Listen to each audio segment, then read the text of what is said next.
निवडणुकांचे निकाल पुढे ढकलल्यानं शरद पवारांच्या राष्ट्रवादीचे आमदार उत्तम जानकर यांनी आयोगावर टीका केली आहे। निवडणूक आयोगानं सरकारची इज्जत वेशीवर टांगली अशी टीका त्यांनी केली। तर हुकुमशाही आणि राजेशाही एकत्र आल्यानं राज्यात दहशतीखाली काम सुरू आहे असा आरोपही जानकर यांनी केलाय।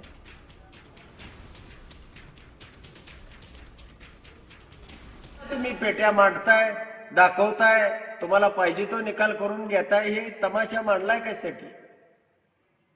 ही राज्यामध्ये सगळ्या जो आक्रोश आहे हा राज्य सरकारची इज्जत घालवणार आहे। हा बेधुंद झालेला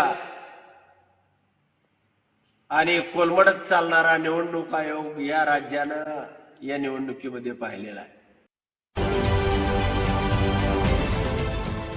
देश विदेशातील प्रत्येक घडामोडींचे लाईव्ह अपडेट मिळवण्यासाठी आता साम टीव्हीच्या सर्व सोशल मीडिया प्लॅटफॉर्मला लाईक, फॉलो आणि सबस्क्राईब करा। तसंच सर्व नोटिफिकेशनसाठी बेल आयकॉन प्रेस करायला विसरू नका।